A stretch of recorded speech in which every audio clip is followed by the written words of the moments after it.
diambil dari Injil Matius. Ketika Yesus melihat orang banyak itu, naiklah ia ke atas bukit, dan setelah ia duduk, datanglah murid-muridnya kepadanya.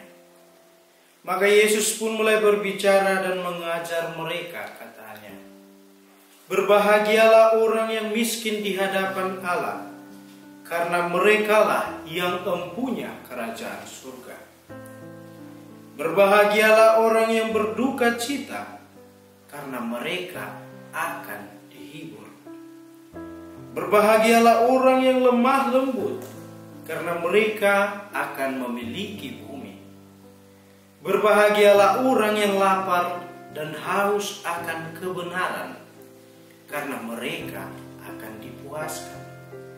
Berbahagialah orang yang murah hatinya, karena mereka akan beroleh kemurahan.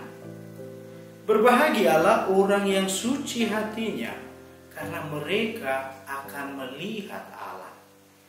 Berbahagialah orang yang membawa damai, karena mereka akan disebut anak-anak Allah.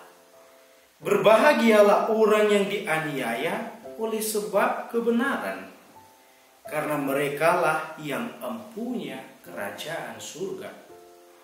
Berbahagialah kamu jika karena aku kamu dicela dan dianiaya, dan kepadamu difitnahkan segala yang jahat.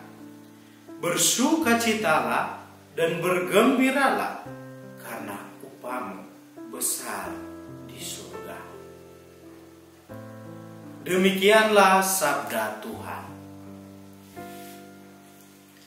Bapak, Ibu, saudara-saudari yang terkasih dalam Tuhan kita Yesus Kristus, saya ingin membawa permenungan ini dengan judul khotbah, "Berbahagialah." Setiap manusia merindukan atau mendambakan kebahagiaan. Adapun macam-macam atau model kebahagiaan yang sering kita dambakan ialah kebahagiaan dalam bentuk ekonomis, psikologis, dan juga biologis. Kita mengharapkan agar berbagai usaha yang kita lakukan dapat berhasil. Kita juga merindukan agar dipahami oleh orang lain. Kita mendambakan memiliki seorang pendamping hidup yang mengerti akan kehendak dan diri kita. Kita mungkin juga mengharapkan anak-anak yang patuh dan taat kepada orang tua. Di satu sisi, kita juga merindukan agar Allah menganugerahkan kesehatan dalam hidup kita. Masalahnya adalah bagaimana cara kita mencapai kebahagiaan, atau apa tolak ukur yang pasti untuk mencapai kebahagiaan. Sabda Tuhan hari ini memberikan penegasan kepada kita akan status yang kita miliki sebagai umat beriman Kristiani. Di dalam Tuhan kita memiliki harapan untuk menemukan kebahagiaan. Para saudara yang terkasih dalam Tuhan kita Yesus Kristus, dalam bacaan pertama kita mendengarkan seruan kenabian yang diberikan oleh Nabi Zefanya. Zefanya memberikan pengaraan kepada bangsa Israel untuk mencari Tuhan dan mengupayakan sikap kerendahan hati dan keadilan. Sikap keadilan berarti bertanggung jawab atas hak dan kewajiban yang diberikan kepada kita.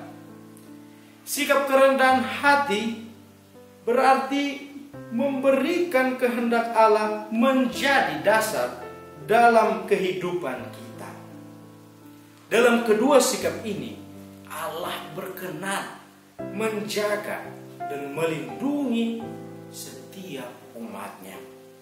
Kemudian kalau kita melihat secara lebih jeli, dalam bagian kedua dari kitab Zefanya ini terdapat uraian untuk memiliki sikap integritas dan juga kejujuran. Melalui uraian ini, Nabi Zefanya menunjuk pesan penting untuk kita sekalian. Kita disapanya untuk menjadi tanda yang berkontribusi membangun peradaban dunia dalam kasih Allah. Lebih lanjut, dalam kitab Injil kita mendengarkan pengajaran Yesus mengenai sabda bahagia. Ketika Yesus melihat banyak orang, Ia naik ke bukit dan mengajar mereka. Proses pengajaran yang dilakukan oleh Yesus mengingatkan kita kembali akan pengalaman Musa saat di Gunung Sinai. Di sana Musa bersama Yahweh membangun relasi antara Allah dan bangsa Israel. Ketika Musa di atas Gunung Sinai, tidak boleh seorang pun yang mengikutinya. Dalam konteks tempat di gunung, Yesus melakukan pengajaran. Bedanya adalah banyak orang datang dan mendengar pengajarannya. Lewat kisah ini, penginjil Matius ingin memberikan pesan kepada kita bahwa Allah menyertai umatnya. Kini bukan lagi awan yang menggetarkan, melainkan kemanusiaan Yesuslah yang menyelubungi kebesaran ilahi sehingga orang banyak dapat datang mendengar. Tempat pengajaran diturunkan tidak lagi digambarkan sebagai gunung yang tinggi yang hanya bisa didaki oleh Musa sendiri. Bukit tempat menyampaikan pengajarannya terjangkau oleh banyak orang dan bahkan mereka dapat langsung mendengarkan pengajaran yang diberikan oleh Yesus. Dalam Injil Matius didapati ada 8 sabda bahagia yang ditunjukkan kepada semua orang, serta 1 sabda bahagia yang khusus diucapkan kepada para murid dan dilanjutkan dengan seruan agar mereka tetap bersukacita. Lewat sabda bahagia, Yesus menyapa kita sebagai seorang murid yang mendengar pengajaran gurunya. Kita bisa menempatkan inti pengalaman hidup kita ke dalam terang pengajaran dan model hidup yang ditunjukkan oleh Yesus Kristus.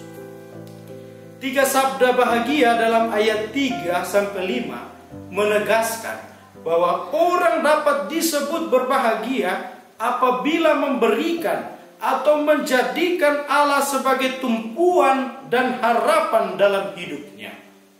Allah senantiasa dekat dan tidak meninggalkan umatnya, kendati kita kadang berada dalam kesulitan dan penderitaan. Selanjutnya dalam ayat 6-8, ungkapan kebahagiaan diberikan kepada orang yang keinginan hatinya ialah menjalankan kehendak Tuhan. Orang yang berkehendak melakukan kehendak Allah mampu berpikir secara jernih dan memiliki hati yang murni. Lebih lanjut, dalam ayat 7 dan 9 termuat pesan untuk melakukan perintah Allah kepada sesama. Sikap berbelas kasih dan mencintai damai membawa kebahagiaan kepada sesama dan penegakan nilai-nilai kerajaan Allah.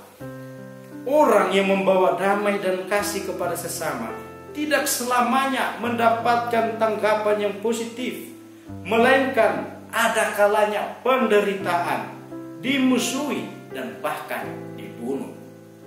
Hal ini bisa kita temukan dalam teladan hidup dari para martir yang mempersembahkan dirinya demi mewartakan kebenaran Injil. Demi Yesus mereka rela mengorbankan dirinya.